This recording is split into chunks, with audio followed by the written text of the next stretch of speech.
what is the difference between PCOD and PCOS?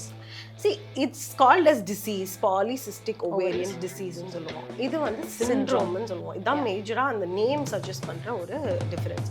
But பொதுவா சயின்டிஃபிக்கலா பாடியில என்ன நடக்குதுன்னு பார்த்தீங்கன்னா அந்த அண்ட் இப்போ நீங்கள் சொல்லிட்டு இருக்கீங்க சின்ன குழந்தைங்களுக்கு பிசிஓடிலாம் வருது அப்படின்னு. பட் இப்போ பெரிய கன்சர்னாக இருக்கிறது வந்து அந்த சின்ன வயசுலேயே ஏஜ் அட்டன் பண்ணுறது அப்படின்ற ஒரு விஷயம்.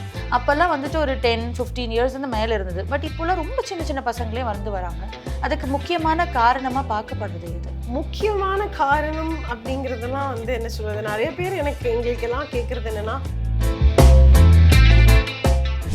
பட் எல்லாரோட ப்ராப்ளம் என்னன்னா வெயிட் லாஸ் ஆகணும், அதனால நான் என்ன வேணாலும் பண்ணலாம், which means நான் எவ்வளோ கேலரி வேணாலும் குறைச்சிக்கலாம். அப்போது ஸ்டார்டிங்கில் ஆவாங்க.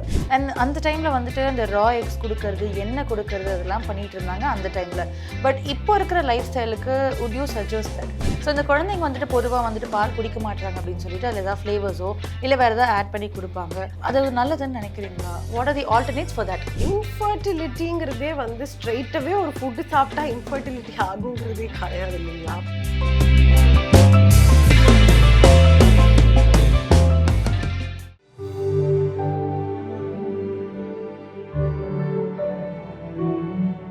இப்போதான் நம்ம என்ன சாப்பிட்டாலும் ரொம்ப கான்ஷியஸாக பார்த்து சாப்பிட வேண்டிய சூழ்நிலையில் இருக்கும். சில பேர் ஜிம்முக்கு போகிறவங்க எல்லாத்தையுமே கேல்குலேட் பண்ணி வேற சாப்பிட்டுட்டு இருப்பாங்க. ஆனால் நம்ம சாப்பிட்ற உணவு கரெக்டாக சாப்பிட்டுட்டு இருக்கோமா, இல்லை என்ன மாதிரியான உணவுகள்லாம் எடுத்துக்கணுன்றது நம்மளுக்கு கரெக்டாக கைட் பண்ணுறதுக்கு நம்மளுடைய லைஃப்பில் எப்போவுமே ஒரு நியூட்ரிஷனிஸ்ட்னு ஒருத்தவங்க இருப்பாங்க. ஸோ அந்த நியூட்ரிஷனிஸ்ட்டை தான் இன்றைக்கி நம்ம நிகழ்ச்சியில் வந்துட்டு வெல்கம் பண்ண இருக்கோம். எஸ், கற்பகவள்ளி பழனி அலைஸ் பவானி அவங்கள தான் இன்றைக்கி நம்ம நிகழ்ச்சியில் வெல்கம் பண்ணியிருக்கோம். வாங்க நிகழ்ச்சிக்குள்ளே போகலாம். ஹாய் மேம், எப்படி இருக்கீங்க? சூப்பர், நல்லா இருக்கேன். எப்படி இருக்கீங்க? All good, thank you. ஸோ இப்போ வந்துட்டு நிறைய விமன்ஸ் வந்துட்டு ஒரு இஷ்யூலனால நிறைய ஃபேஸ் பண்ணிட்டு இருக்காங்க. பட் நிறைய பேர் வந்து இப்போது ஹார்மோனல் இம்பேலன்ஸ் அப்படின்ற வார்த்தையை கற்றுக்கிட்டாங்க. பட் பேசிக்காக வாட் இஸ் ஹார்மோனல் இம்பேலன்ஸ்? ரொம்ப சிம்பிளாக சொல்லணும்னா ஹார்மோனல் இம்பேலன்ஸ், அதுவும் விமென் அப்படின்னு பார்த்தீங்கன்னா டூ ஹார்மோன்ஸ் மேஜராக பேசணும் அப்படின்னா ஈஸ்ட்ரோஜன் ப்ரொஜெஸ்ட்ரான்னு சொல்லலாம். உங்களோட சைக்கிள் டிஸ்டர்பன்ஸ் இதுதான் மேஜராக நீங்கள் பார்க்குறது இல்லைங்களா?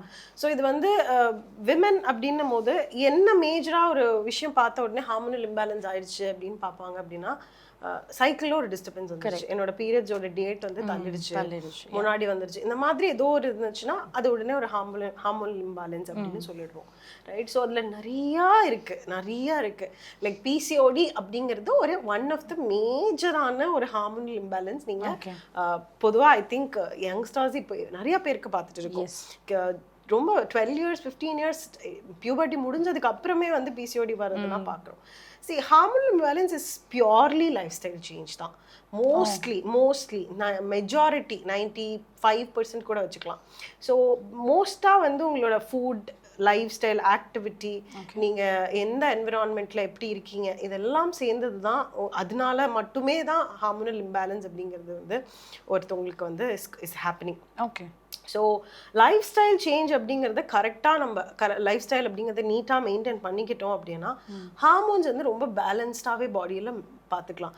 வெறும் ஈஸ்ட்ரோஜன் ப்ரொஜெஸ்ட்ரான்றது மட்டும் இல்லை, there are so many hormones in the body இல்லைங்களா? ஸோ நிறைய பேரோட எல்லாருக்கும் தெரிஞ்சது அந்த 2 ஹார்மோன் தான் பொதுவாக மேஜராக பேசுறது. ஸோ நீங்கள் இன்சுலின்லேருந்து உங்கள் தைராய்ட்லேருந்து எல்லாமே வில் கம் அண்டர் ஹார்மோன். உங்களுக்கு பசிக்குதுங்கிறதுக்கு ஒரு ஹார்மோன் வேணும், போதும்னு சொல்கிறதுக்கு ஒரு ஹார்மோன் வேணும். இந்த மாதிரி ஒன்னொன்றுமே ஒரு ஹார்மோன்ஸ் தான். ஸோ இதில் எதில் பேலன்ஸ் மிஸ் ஆனாலுமே அதாவது பேலன்ஸ் தான் என்ன ஈக்குவலாக இருக்கிறது. ஸோ எந்த ஹார்மோன்ஸ் மேலே போனாலும் இட்ஸ் நாட் ரைட், எந்த ஹார்மோன் கீழே வந்தாலும் it's not right. So hormonal இம்பேலன்ஸுங்கிறது இதுதான். எந்த ஒரு பாடியில் ஹார்மோன்ஸ் வந்து மேலேயோ இல்லை கீழேயோ அப்படி எனி ஹார்மோன்ஸ் போயிடுச்சு அப்படின்னா அது ஹார்மோனல் இம்பேலன்ஸ். காமனாக பார்க்குற கண்டிஷன்னா பிசிஓடி, பிசிஓஎஸ். அதுதான் அடுத்து கேட்க வந்தேன். So what is the difference between PCOD and PCOS? See, it's called as disease, polycystic ovarian disease னு சொல்லுவோம். இது வந்து syndrome னு சொல்லுவோம். இதான் மேஜரா அந்த நேம் சஜஸ்ட் பண்ற ஒரு டிஃபரன்ஸ். பட் பொதுவா சயின்டிஃபிக்கலா பாடியில என்ன நடக்குதுன்னு பார்த்தீங்கன்னா அந்த எக்கோட கவுண்ட், அதாவது சிஸ்டோட கவுண்ட்னு சொல்லுவாங்க. ஸோ ஓவரீஸ்ல ஒரு சிஸ்ட் ஃபார்ம் ஆகுது. ஸோ அதுதான் வந்து பாலிசிஸ்டிக் ஓவேரியன் டிசீஸ். இந்த சிஸ்ட் வந்து இவ்வளோ ரேஞ்ச் வரைக்கும் இருக்கலாம், அப்படிங்கிற வரைக்கும் ஸ்டேஜ் வரைக்கும் இருந்ததுன்னா அது பாலிசிஸ்டிக் ஓவேரியன் டிசீஸா இருக்கு. ஒரு கவுண்ட்டுக்கு மேல போகும்போது அது சிண்ட்ரோமா மாறுது. ஸோ நிறைய ஆகும்போது அதுல இன்னும் சயின்டிஃபிக்கா சொல்லணும்னா ஆண்ட்ரோஜன்ஸ் அப்படிங்கிற ஒரு மேல் ஹார்மோனோட ப்ரொடக்ஷன், இந்த டிஃபரன்ஸை வச்சு தான் அதை வந்து cyst, I mean PCOD and PCOS அப்படிங்கிறத பண்றாங்க. ஸோ காமனா பார்க்கறது நீங்க பிசிஓடி தான். பிசிஓஎஸ் வந்து ரொம்ப கம்மி தான். அண்ட் ரிவர்சபிள்னா பிசிஓடி ரொம்ப ஈஸியா ரிவர்ஸ் பண்ணிக்கலாம். PCOS is not that easily reversible. அது ஒரு கண்டிஷன் மாதிரி, ஒரு டிஸார்டர் மாதிரி. This is like a condition. ஒரு டிசீஸ் ஒரு கியூர் பண்ணிக்கலாம் அப்படின்னா அது பிசிஓடின்னு வச்சுக்கலாம். இது வந்து ஒரு பை பர்த் அந்த மாதிரி ஒரு கண்டிஷன் மாதிரி டெவலப் ஆகுது அப்படின்னு சொன்னீங்கன்னா it's a syndrome. So fertility அப்படின்னு எடுத்துக்கிட்டீங்கன்னா இன்ஃபர்டிலிட்டி அப்படிங்கிறத வந்து கம்பல்சரியா இது இன்ஃபர்டிலிட்டி தான் அப்படின்னா அது பிசிஓஎஸ்ல தான் வந்து இன்ஃபர்டிலிட்டிங்கிறது வந்து ரொம்ப மேஜரா இருக்கும். பிசிஓடி அவ்வளோ டிஸ்டர்ப் பண்ணாது. Okay, it's just a disease where you can easily reverse it with a proper exercise and food and all that. So அதுதான் வந்து சொல்லுவாங்க கைனகாலஜிஸ்டுமே. So PCOD is fine, like you can always reverse it. அதுக்காக PCOS வந்து ட்ரீட்மெண்ட்டே இல்லைங்கிறது கிடையாது. That is also doable. Comparatively this is much better. And இப்போ நீங்கள் சொல்லிட்டு இருக்கீங்க சின்ன குழந்தைங்களுக்கே பிசிஓடிலாம் வருது அப்படின்னு. பட் இப்போ பெரிய கன்சர்னாக இருக்கிறது வந்து அந்த சின்ன வயசுலேயே ஏஜ் அட்டன் பண்ணுறது அப்படின்ற ஒரு விஷயம். அப்போல்லாம் வந்துட்டு ஒரு 10-15 இயர்ஸ் வந்து மேலே இருந்தது. பட் இப்போலாம் ரொம்ப சின்ன சின்ன பசங்களே வந்து வராங்க. அதுக்கு முக்கியமான காரணமாக பார்க்கப்படுறது எது? முக்கியமான காரணம் அப்படிங்கிறதெல்லாம் வந்து என்ன சொல்கிறது, நிறைய பேர் எங்களுக்கெல்லாம் கேட்குறது என்னென்னா இந்த மாதிரி ஃபுட்ஸ் எல்லாம் சாப்பிட்றதுனால என்னோட பொண்ணு வந்து சீக்கிரமாக பியூபர்ட்டி அட்டென்ட் பண்ணிடுறாங்களா அப்படின்னு கேட்டிங்கன்னா நாட் எக்ஸாக்ட்லாக இந்த ஃபுட்டெல்லாம் அப்படிங்கிறது இல்லை. பொதுவாகவே ஒரு ஓவரால் ஒரு சைக்ளிக் சேஞ்சுன்னு தான் சொல்லுவோம் நாங்கள் இதை. ஸோ ஜெனரேஷன் சேஞ்ச் தான் இது கம்ப்ளீட்டாக. ஸோ இது வந்து நார்மலைஸ்டாக ஆகிடும் இன்னும் கொஞ்சம் நாளில். இப்போ நீங்கள் சயின்ஸ் புக்கில் எல்லாம் வந்து இத்தனை வருஷத்துக்கு இப்போ பியூபர்ட்டி ஆன கேர்ள்ஸ் அப்படின்னு படிச்சிங்க அப்படின்னா இன்னும் ஒரு 5 இயர்ஸ்க்கு அப்புறம் ரிவைஸ் பண்ணிடுவாங்க. அது ரொம்ப ஜெனரிக்காக நார்மல் ஆகிடும். Because it's overall change. But அதுக்கு லைஃப் ஸ்டைல், அதாவது அவங்க ஃபுட் ஹேபிட்ஸ், எக்ஸசைஸ் எல்லாம் முக்கியமான ஒரு மேஜரான ரீசன். கம்ப்ளீட்டாகவே சேஞ்ச் ஆகிடுச்சு. இதில் பிளேம் அப்படிங்கிற கேமுக்கு இடமே இல்லைன்னு நான் சொல்லுவேன். ஏன்னா பிளேம்னு ஆரம்பித்தோன்னா எங்கேருந்து ஆரம்பிக்கணும் எங்கே முடிக்கணும்னே தெரியாது. ஸோ நிறையா பேக்ட் ஃபுட்ஸ் லைஃப் ஸ்டைலுக்குள்ளே வந்துருச்சு. ஹோல்சம் ஃபுட்ஸ் அப்படிங்கிறதே இல்லாமையே போயிட்டுருக்குன்னு நான் கூட சொல்லுவேன். கன்வீனியன்ஸ் ஃபுட்டுங்கிறது ஈஸி அந்த மேக்கிங் அப்படிங்கிற மாதிரி எல்லாமே வந்துருச்சுங்கிறதுலாம். ஸோ இந்த கம்ப்ளீட் சேஞ்ச் ஓவர் தான் இந்த லைஃப் ஸ்டைல், இந்த பியூபர்ட்டியோட ஏர்லி இன்கம் வரதுக்கான மேஜர் ரீசன். இந்த ஆக்டிவிட்டி ரொம்ப ரொம்ப குறைஞ்சிருச்சு இல்லைங்களா? இதில் நீங்கள் எங்கேருந்து பிளேம் பண்ணுவீங்கன்னு கேட்டால், இப்போ நாங்கள் ஒரு ஏதோ ஒரு பேப்பர்லாம் படிக்கிறோம் அப்படின்னும் போது ஃப்ரம் த டைம் இந்த பிளேமை வந்து ஒரு அம்மா மேலே போடலாம். அதாவது என்னன்னா நான் I'm a women, I want conceive அப்படின்னா நான் ஒரு பிளானிங்ல இருப்பேன். கரெக்டுங்களா? அந்த டைம்ல இருந்து நான் என்ன சாப்பிட்றேன் அப்படிங்கிறது ரொம்ப முக்கியம். அதுல இருந்து it is passing on to the foetus. அப்புறம் பேபியா மாறுது, அதுக்கப்புறம் அது வெளியில வருது, அதுக்கப்புறம் நீங்க என்ன ஃபுட்டு கொடுக்குறீங்க. So it's overall cycle. So நீங்க எங்கேருந்து பிளேம் கேம் ஸ்டார்ட் பண்ணுவீங்க? கரெக்டுங்களா? ஸோ அதனால what you give to the child அப்படி ரிசர்ச் ஒன்றும் ப்ரூவ் பண்ணலை. நீங்கள் கேட்ட கொஸ்டினுக்கு வந்து ரிசர்ச் ப்ரூவனாக இருந்ததுன்னா இதுதான் அப்படின்னு ஒன்று சொல்லிடலாம். அப்படி ஒன்று இல்லை அப்படிங்கிறதுனால இதுதான் ஸ்ட்ரெயிட் ஆன்சரும் இல்லை. நாங்களும் இதான் பார்த்துட்ருக்கோம். லைக் இன்னும் நிறைய பேர் சொல்கிறாங்க. பட் ஆனால் இந்த ஃபுட்லாம் சாப்பிட்டதுனால கேர்ள்ஸ் மட்டும்தான் பியூபர்ட்டி ஆறாங்களா ஏர்லியா, நல்ல பர்ஃபெக்டான ஹெல்தி லைஃப் ஸ்டைல் இருக்கிறவங்க ஆகலையான்னு கேட்டால் அப்படி இல்லையே. ஹெல்தியாக லைஃப் ஸ்டைல் வச்சு நீட்டாக இருக்கிறவங்க கூட பியூபர்ட்டி சீக்கிரமாக ஆகிட்டு இருக்காங்க. ஓகே. அண்ட் அந்த டைமில் வந்துட்டு அந்த ரா எக்ஸ் கொடுக்கறது, எண்ணெய் கொடுக்கறது, அதெல்லாம் பண்ணிட்டு இருந்தாங்க அந்த டைமில். பட் இப்போ இருக்கிற லைஃப் ஸ்டைலுக்கு would you suggest that? எண்ணெய் அப்படிங்கிறது என்ன எடுத்து கொடுத்தாங்கன்னா நல்லெண்ணெய் கொடுத்தாங்க. நல்லெண்ணெய் வந்து ஏன் கொடுத்தாங்க அப்படின்னா எள்ளு வந்து it's rich in calcium. Okay, it's loaded with calcium. பாலை விட ஜாஸ்தியான கால்சியம் எள்ளுல இருக்கு. ஸோ அந்த ரீசன்னால தான் நல்லெண்ணெய் கொடுத்தாங்க. அது வந்து அவங்களோட அண்டர்ஸ்டாண்டிங். அது ராவா குடிக்கும் போது இன்னும் அதோட ஃபேட் கண்டென்ட்டே வந்து மாறாம இன்னும் ஹெல்தியாவே பாடியில போய் சேருது. ஸோ அதனால நல்லெண்ணெய் ராவா குடிக்கிறது. எக் வந்து அப்போ கொடுத்ததுக்கான ரீசன் வந்து அதில் கம்ப்ளீட்டாக குக் பண்ணாமல் சாப்பிடும்போது அந்த நியூட்ரியன்ஸ் எல்லாம் பாடிக்குள்ளே போயிடும் அப்படிங்கிறது. இப்போ இருக்கிற என்விரான்மெண்ட்க்கு ரா எக்ஸ் கண்டிப்பாக சஜஸ்ட் பண்ணுறது இல்லை. பிகாஸ் அது வந்து உள்ளே போகும்போது அதில் இருக்கிற பாக்டீரியாஸாக இருக்கட்டும், மற்ற மைக்ரோ ஆர்கானிசம்ஸ் இன்னும் டிஸ்டர்ப் பண்ணது கட்ட போய். ஸோ அதனால் ரா எக்ஸ் கண்டிப்பாக அவாய்ட் எக்ஸ் கண்டிப்பாக எடுத்துக்கலாம். பிகாஸ் ப்ரோட்டீன் ரிச், கால்சியம் ரிச்னும் போது டெஃபினட்டாக எடுத்துக்கலாம். But not raw eggs. Okay. And you said இந்த மாதிரி நிறைய பேக்ட் ஃபுட்ஸ் அண்ட் இந்த மாதிரி ப்ரிசர்வேட்டிவ்ஸ் உடைய நிறைய பொருட்கள் இப்போ எடுத்துக்கிறாங்க குழந்தைங்க. So what are the alternatives you would suggest? Anything which is wholesome. ஹோல்சம்னா ரொம்ப ப்ராசஸ் பண்ணாமல் இப்போ நீங்கள் வந்து அரிசியே எடுத்துக்கோங்க இல்லை கோதுமையே எடுத்துக்கோங்க. ரவை அப்படின்னா ப்ராசஸ்ட், அதுக்கு ஒரு 4-5 ப்ராசஸ்க்கு அப்புறம் தான் ரவையே கிடைக்குது. சேமியான்னு எடுத்துக்கிட்டிங்கன்னா it's a processed food, right? So இந்த மாதிரி ப்ராசஸ்ட், இப்போ கோதுமையை ஸ்ட்ரெயிட்டாக இப்படி கோதுமையாக எடுத்துக்க முடியும், சப்பாத்தி பண்ணலாம், தோசை பண்ணலாம், கோதுமை அப்படி பண்ணலாம். இது ராகியே எடுத்துக்கிட்டிங்கன்னா ராகி ரொம்ப நல்லது இல்லைங்களா, கால்சியம் இருக்குது, எல்லாமே இருக்குது. அதே ராகியே நீங்கள் தோசையாவோ இல்லை ஸ்ட்ரெயிட்டாக ஒரு மாவு அரைச்சு அப்படியே எடுத்துக்கிட்டிங்கன்னா அது நல்லது. அதே ராகியில் சிப்ஸ் பண்ணுறீங்க, அதே ராகில பிஸ்கெட்ஸ் பண்றீங்க, அதே ராகில நூடுல்ஸ் பண்ணிடுறீங்க, சேமியா பண்றீங்க, அது வந்துட்டு ப்ராசஸ்ட். ஓகே, அதுதான் சொல்றோம். அந்த மாதிரி ப்ராசஸிங் போகாதீங்க. ராகில ஹோல்சமா தோசை, சப்பாத்தி, ராகி களியா இருக்கட்டும், ராகி அப்படி எல்லாம் சாப்பிடலாம். ராகில எப்படி அப்படியே ஸ்ட்ரெயிட் ஃப்ரம் த மில்லில் பவுடர்ஸ்ல ராகியாவே குக் பண்றீங்கன்னா இஸ் ஃபைன். அதை நீங்க திரும்பி திரும்பி ப்ராசஸ் பண்ணும்போது அதுல இருக்கிற நியூட்ரியன்ட் ஒரு ஸ்டேஜ்லயும் வெளியில போயிடுது. ஸோ எண்ட் ஆஃப் த டே ராகி வந்து நீங்க நூடுல்ஸா சாப்பிட்றீங்கன்னா அதுவும் கிட்டத்தட்ட மைதா நூடுல்ஸ் மாதிரி தான் எங்களை பொறுத்த வரைக்கும். அப்படிதான் வி கன்சிடர். ஓகே. ஸோ இந்த குழந்தைங்க வந்துட்டு பொதுவாக வந்துட்டு பால் குடிக்க மாட்டாங்க அப்படின்னு சொல்லிட்டு அதில் ஏதாவது ஃப்ளேவர்ஸோ இல்லை வேறு ஏதாவது ஆட் பண்ணி கொடுப்பாங்க, அது நல்லதுன்னு நினைக்கிறீங்களா? What are the alternates for that? டெஃபினட்டாக வந்து என்ன கலக்குறோம் அப்படிங்கிறது முக்கியம், ரைட்? ஸோ நிறைய பேருக்கு வந்து குழந்தைங்க பால் குடிச்சா போதும், ஏதாவது ஒன்று மிக்ஸ் பண்ணி கொடுத்துக்கலாம் அப்படிங்கிறது, ரைட்? இது இவ்வளோ ஸ்வீட்டாக இருந்தாலும் பரவாயில்ல, குழந்தைங்களுக்கு பால் கொடுத்துடணும். அது மூலியமா அவங்களால கெயின் பண்ண முடியுமா? அது என்ன சக்தி இருக்கோ அதை அவங்களால அப்சர்வ் பண்ண நிச்சயமா இல்லை இல்லைங்களா? அதில் இருக்கிற சுகரே வந்து உங்களுக்கு அதில் இருக்கிற நியூட்ரியன்ஸை வந்து பாடியில் அப்சர்வ் ஆக முடியாமல் தடுத்துருது. Sugar is the biggest culprit, அது நமக்கு எல்லாருக்கும் தெரியும். பட் அந்த டைமில் அந்த பால் கொடுக்குறோம் அப்படின்னும் போது அது எல்லாத்தையும் மறந்துடுவோம் நம்ம, அதுக்கு அதை மிக்ஸ் பண்ணி கொடுத்துருவோம். ஸோ இதுதான் அப்படிங்கிறதுன்னு இல்லை.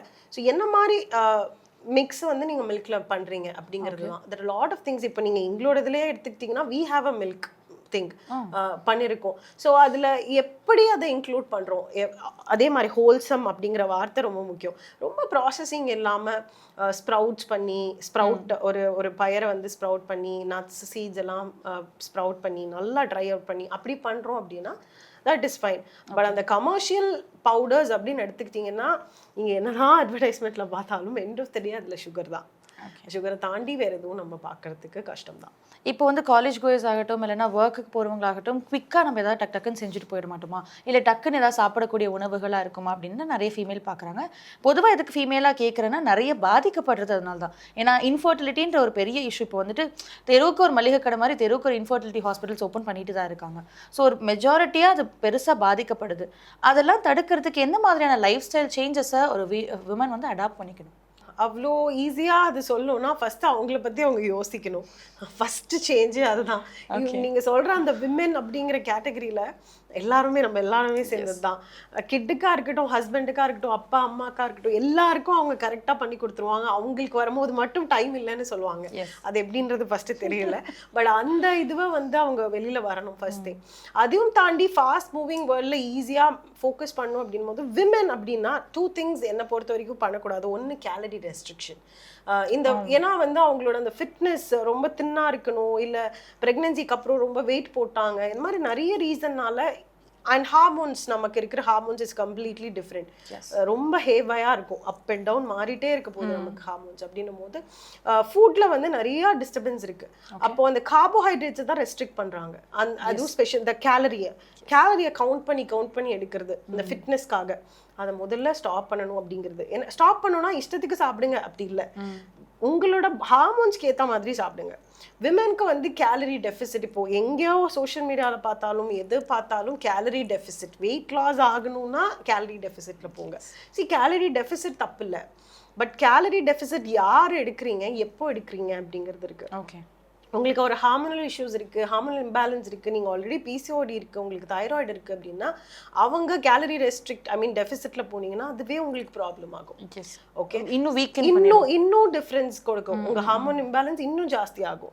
ஸோ அப்போ உங்களுக்கு வந்து கேலரிஸ் அப்படிங்கிறது முக்கியம் இல்லை, அந்த ஹார்மோன்ஸ்க்கு என்ன முக்கியம் அப்படிங்கிறது தான் முக்கியம். அது மூலியமாக தான் நீங்கள் வெயிட் லாஸ் அப்படிங்கிறதே பண்ணுவீங்க. பட் எல்லாரோட ப்ராப்ளம் என்னன்னா, எனக்கு வெயிட் லாஸ் ஆகணும், அதனால நான் என்ன வேணாலும் பண்ணலாம், விச் மீன்ஸ் நான் எவ்வளோ கேலரி வேணாலும் குறைச்சிக்கலாம். அப்போது ஸ்டார்டிங்கில் ஆவாங்க, இந்த பிகினிங் ஆவாங்க. பட் அது கூடவே அவங்களுக்கு சைக்கிள் இஷ்யூஸ் மற்றது எல்லாமே டெவலப் ஆகும். ஸோ அதுக்கப்புறம் தான் they will wake up, okay எனக்கு என்னமோ ப்ராப்ளம் இன்னும் பெருசாகிட்டு இருக்கு அப்படிங்கிறது. ஸோ அதுக்கப்புறம் தான் they will look in to it. அப்படி பார்த்தீங்கன்னா க்ளோஸாக வாட்ச் பண்ண ஆரம்பிச்சிங்கன்னா அந்த டெஃபிசிட்டில் இருக்கிறதே ப்ராப்ளமாக இருக்கும். ஸோ விமன் நீங்கள் கொஷனுக்கு வந்து நிறைய கேலரிஸ் அப்படிங்கிறத கவுண்ட் பண்ணாமல் அந்த கேலரிஸை எந்த மாதிரி சோர்ஸ்லேருந்து எடுக்கிறீங்க அப்படிங்கிறத பார்க்கணும். ஸோ ஃபேட் அப்படிங்கிறது ரொம்ப முக்கியம் விமென்க்கு. குட் ஃபேட்ஸா ஒமேகா 3 நிறைய இருக்கிற மாதிரி நட்ஸ், சீட்ஸ் இதெல்லாம். ஸோ இதெல்லாம் நீங்கள் எடுக்க ஆரம்பித்தாலே கேலரி டெஃபிசிட் போக முடியாது, ஏன்னா இதெல்லாம் டென்ஸ் இன் கேலரிஸ். பட் நிறையா குட் ஃபேட்ஸ் இருக்குது, பாடிக்கு அதெல்லாம் தேவை. ஸோ நிறையா குட் ஃபேட்ஸ் இருந்து ப்ரோட்டீன் அப்படிங்கிற ஒரு நியூட்ரியண்ட்டை நல்லா இன்க்ரீஸ் பண்ணி மினிமைஸ் தான கார்ப்ஸ் எடுத்துக்கிட்டாங்கனாலே எந்த ஒரு விமனுமே வந்து ஈஸியாக பேலன்ஸ் அவுட் பண்ணிக்கலாம். ஓகே.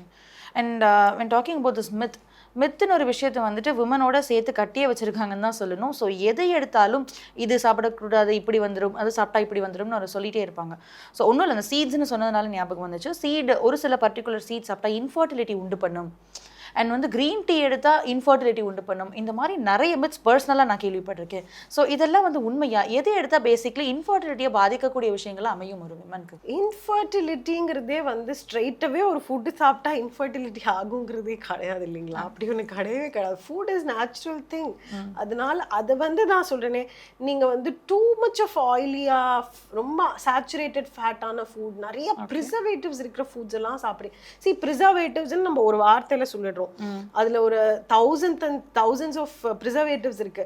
ஸோ ஒரு ப்ரிசர்வேட்டிவ்ஸும் பாடியில போய் வேற மாதிரி ஆக்ட் பண்ண போகுது. ஒரு சிலது கேன்சர் உண்டாக்குது, ஒன்று சிலது இன்ஃபர்டிலிட்டி உண்டாக்குது. இந்த மாதிரி நிறைய ரீசன்ஸ் இருக்கு ப்ரிசர்வேட்டிவ்ஸ்லேயே. ஒரு ஆக்ஷன்ஸ் பண்ணுது.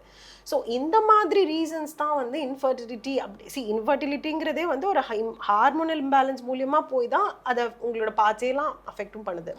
சம்டைம்ஸ் நீங்கள் டூ மச்சான வெளியில சாப்பாடு அண்ட் ஸ்டீராய்ட்ஸ் எடுத்துக்கிறீங்க. ஸோ நீங்கள் ஏதோ ஒரு பெயின்னால, உங்களுக்கு ஏதோ ஒரு ஷார்ட் கட்ஸ்னால, ஸ்கின்னுக்காக நிறைய ரீசன்னால ஸ்டீராய்ட்ஸ் எடுத்துக்கிறீங்க அப்படின்னா கூட இன்ஃபர்டிலிட்டி இஷ்யூஸ் வரலாம். நிறைய பெண்கள் வந்து நாங்கள் பார்க்குறதுல வந்து இந்த மென்ஸ்ட்ரல் இஷ்யூ வராமல் இருக்கும்போது ஓசிபிஸ்ன்னு சொல்லுவாங்க, ஓரல் கான்ட்ரசெப்டிவ்ஸ், அந்த பீரியட்ஸை வர வச்சுக்கிறதுக்கு அதுக்காக மருந்து எடுத்துக்கிறாங்க. அண்ட் ஃபர்ஸ்ட் டைம் ஏதோ ஒரு ரீசன்னால ப்ரெக்னென்சியை ஸ்டாப் பண்ணணும், வேற ஏதோ ஒரு ரீசனால ப்ரெக்னென்சி அவாய்ட் பண்ணணுங்கிறதுக்காக ஓசிபிஸ் எடுத்துக்கிறாங்க. அதுவே it leads to infertility.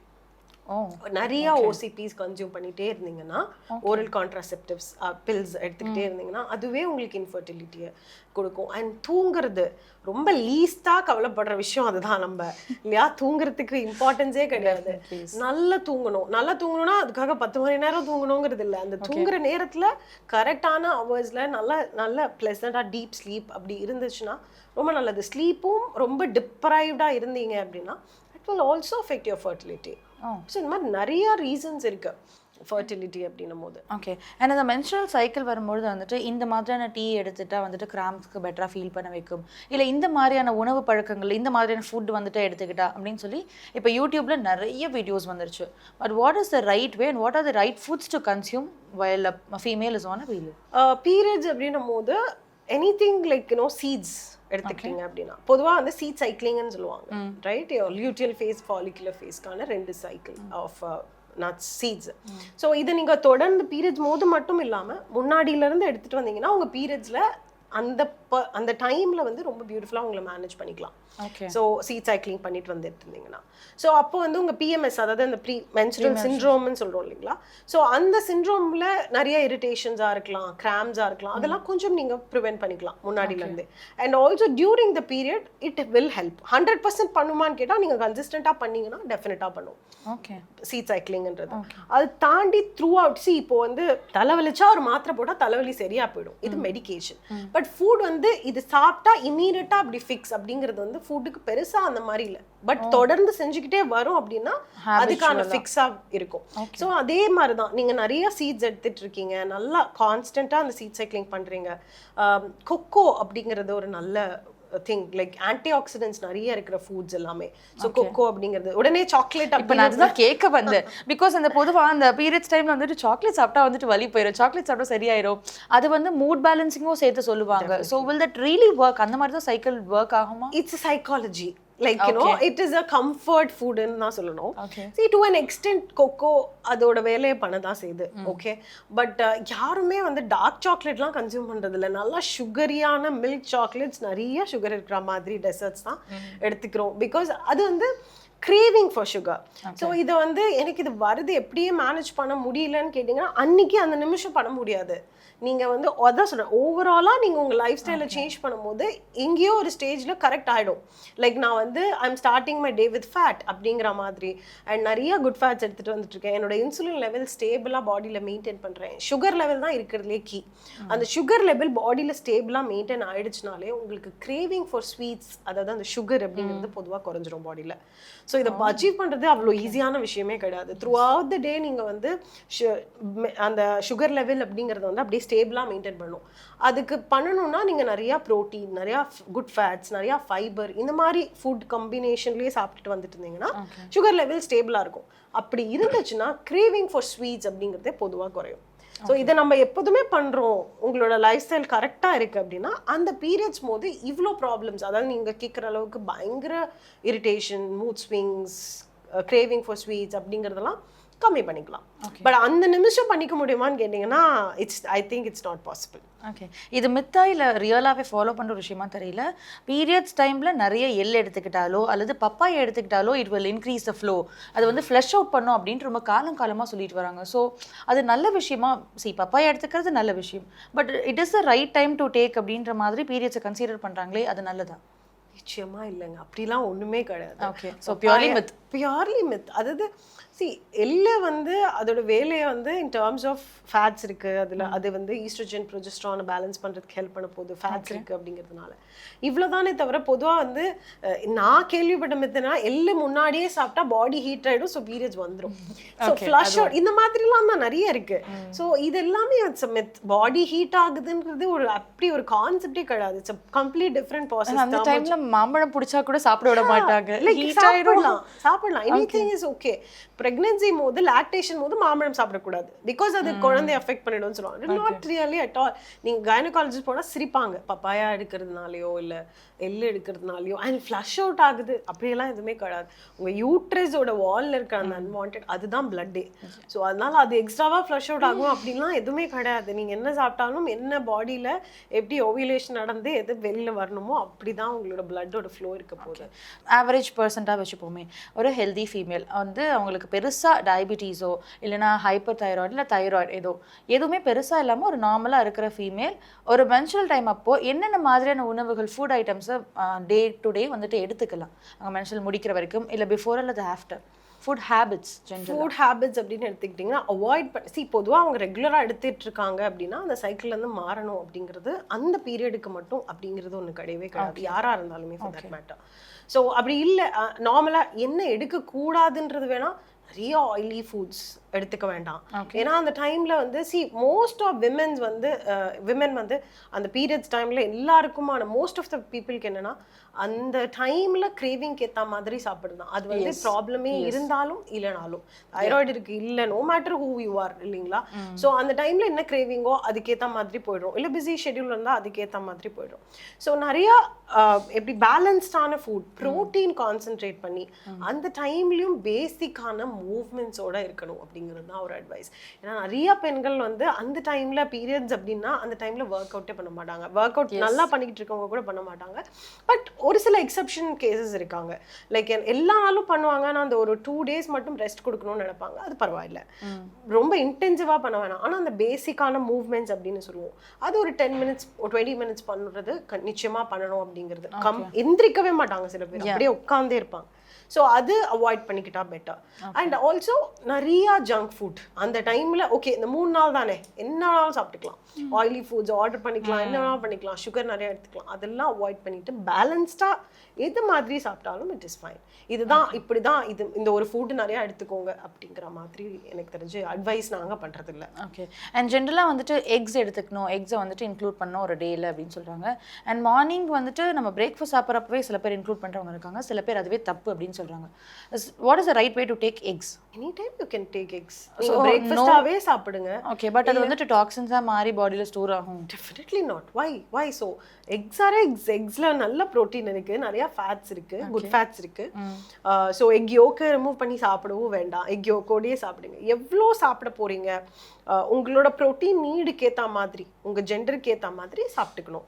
So ஜெண்டர்னு கூட சொல்ல முடியாது, உங்க ப்ரோட்டீன் ஒரு நாளைக்கான ப்ரோட்டீன் டிஸ்ட்ரிபியூஷன் எப்படியோ அதுக்கேற்ற மாதிரி அந்த எக்கோட குவான்டிட்டியை நீங்கள் வச்சுக்கலாம். ஒரு நாளைக்கு ஒரு 2லேருந்து 3 ஃபுல் எக் சாப்பிடலாம். அதுக்கு மேலே சாப்பிடணும்னா அது ஒயிட்டாக எடுத்துக்கிட்டோம்னா பெட்டர். பட் அதை தாண்டி எப்படி வேணாலும் அதை மிக்ஸ் மேட்ச் பண்ணிக்கலாமே தவிர இப்போதான் சாப்பிடணும், இப்போ சாப்பிடவே கூடாது. வெஜ் ஆல்டர்னேட்டிவ் ஃபார் இது எக்ஸ் ப்ரோட்டீன் வேணா சொல்லலாம். எக் ஆல்டர்னேட்டிவ் ஃபார் வெஜிடேரியன்னா அப்படி ஒன்றும் இல்லை, ப்ரோட்டீன் ஆல்டர்னேட்டிவ் நிறைய இருக்கு. Okay protein alternative. Yeah, so like soy chunks இருக்கு, சாய் டோஃபு இருக்கு, பீனட்ஸ் இருக்கு, கர்ட் இருக்கு, இந்த மாதிரி லிஸ்ட் ஆஃப் ப்ரோட்டீன் ஸ்டஃப் சொல்லிட்டே போகலாம். டால்ஸ் அப்படிங்கிறத வந்து இப்போ வந்து அதாவது லெக்யூம்ஸ், லென்டில்ஸ், அதாவது பயறு, இது எல்லாத்தையும் வந்து ப்ரோட்டீன் சோர்ஸா கார்போஹைட்ரேட் சோர்ஸான்னு சொல்ற அளவுக்கு கன்ஃபியூஷன் வந்துருச்சு. அதில் ப்ரோட்டீன் இருக்கு, பட் ஈக்குவலண்டா கார்போஹைட்ரேட்ஸும் இருக்கு அப்படிங்கிறதுனால ஓரளவுக்கு கன்சியூம் பண்ணிக்கலாம். எப்போவுமே ப்ரோட்டீன் அப்படின்னும் போது வெஜிடேரியன்ஸுக்கு வந்து காம்பினேஷன்ஸ்லாம் எடுத்துக்கணும், அப்போதான் வந்து கம்ப்ளீட்டாக அமைனோ ஆசிட் அப்படிங்கிறது கிடைக்கும். ஸோ பொதுவாக ஒரு ப்ரோட்டீன் அப்படின்னா எல்லா வகையான எசென்ஷியல் அமைனோ ஆசிடும் இருந்தால் அது வந்து கம்ப்ளீட் ப்ரோட்டீன் சொல்லுவாங்க. நான் வெஜிடேரியன் சோர்ஸ்லேயே எக்கு மட்டும்தான் கம்ப்ளீட் ப்ரோட்டீன். ஸோ எக்கில் எல்லா அமைனோ ஆசிடும் ஸ்ட்ரெயிட்டாக உங்களுக்கு கிடச்சிரும். ஃபிஷ், எக், சிக்கன்லேயும் கிடைக்கிது, பட் அந்த கம்ப்ளீட் பயோ அவைலபிலிட்டி வந்து மற்றதில் இதை விட கொஞ்சம் கம்மி தான். ஸோ வெஜிடேரியன் சோர்ஸ் எடுத்துக்கும் போது ஒரே ஒரு ஃபுட், இப்போ நீங்கள் அரிசி மட்டும் எடுத்துக்கிட்டீங்க, அதாவது ரைஸ் மட்டும் எடுத்துக்கிட்டீங்கன்னா அதுலேயும் ப்ரோட்டீன் இருக்குது, பட் அதில் எல்லா 9 அமைனோ ஆசிட்ஸும் இருக்காது, எசென்ஷியல் அமைனோ ஆசிட்ஸும் இருக்காது. ஸோ என்ன ஆகும், அப்போ நீங்கள் ரைஸ் அண்ட் தால் ரெண்டும் கம்பைன் பண்ணி எடுக்கிற போது இதில் இருக்கிறது அதில் இருக்காது, அதில் இருக்கிறது இதில் இருக்காது, ரெண்டும் கம்பைன் பண்ணும்போது எல்லா எசென்ஷியல் அமைனோ ஆசிடும் கிடச்சிடுது. ஸோ அப்போ அது பாடி வந்து கம்ப்ளீட்டாக அப்சர்வ் பண்ணிக்கும். ஓகே, ஸோ இந்த மாதிரி கரெக்டாக மிக்ஸ் மேட்ச் பண்ணோம்னாலே பாடிக்கு தேவையான ப்ராப்பரான ப்ரோட்டீன் சோர்ஸை வெஜிடேரியன்லேருந்து எடுத்துக்கலாம். ஸோ நிறைய பேர் கேட்பாங்க இல்லைங்களா, அந்த ப்ரோட்டீன் இருக்கா அப்படிங்கிறது வெஜிடேரியன் சோர்ஸில். ஓகே, ஒருத்தவங்க இப்போ வந்துட்டு ஹைப்பர் தைராய்டு இல்லாத அதர் கண்டிஷன்ஸ் இருக்கிறப்போ ரொம்ப ஃப்ரீக்வெண்ட்டாக வந்து they'll feel hungry. On the கோல என்ன கிடைக்குதோ they'll grab, eat and go. அப்படி alternate சொல்லுவீங்கன்னா what are the food items? See, first thing வந்து என்ன கண்டிஷன் தான், அகேன் தைராய்டு இருக்குது, டயபெட்டிஸ் இருக்குது, எந்த கண்டிஷன் இருந்தாலுமே அண்ட் ஜென்ரலாகவே வந்துட்டு விமன் வந்துட்டு நிறைய இடங்களில் வந்துட்டு வெயிட் போடுறாங்க அப்படின்றதுனால கான்ஷியஸாக தேல் ஸ்கிப் கீ. பட் நிறைய பேர் வந்து கீல வந்து குட் சோர்ஸ் ஆஃப் ஃபேட் இருக்குது, அதனால கண்டிப்பாக எடுத்துக்கணும் அப்படின்னு சொல்கிறாங்க. ஸோ சுத்தமித் அதாவது பாடியில் இந்த ஒரு சில பர்டிகுலர் பிளேசஸில் வந்து வெயிட் கெயின் ஆகிறாங்கன்றது வந்து ஜென்ரலாக வெயிட் கெயின் இருக்கவங்க வந்துட்டு வெயிட் லாஸ்க்காக இந்த மாதிரியான விஷயங்கள்லாம் பண்ணுவாங்க. பட் ஆல்ரெடி இந்த ஹைப்பர் தைராய்டுனால வெயிட் லாஸ் ஆகிருப்பாங்க. ஸோ அவங்க சில ஃபுட்டெல்லாம் ரெஸ்ட்ரிக்ட் பண்ணும்பொழுது they இன்னும் ஃபீல் வீக். ஸோ இன்னும் வந்துட்டு ஒல்லியாகிறது, இன்னும் வீக்காக இருப்பாங்க. ஸோ அவங்க எந்தெந்த மாதிரியான உணவு பழக்கங்களை இன்க்ளூட் பண்ணி மோர் ஆர் லெஸ் சேம் தான், எதுவும் வந்து டிஃப்ரென்ஸ் கிடையாது. மோர் ஆர் லெஸ் சேம் தான். பெருசாக வந்து இதுக்கும் அதுக்கும் அப்படியே பாடி வந்து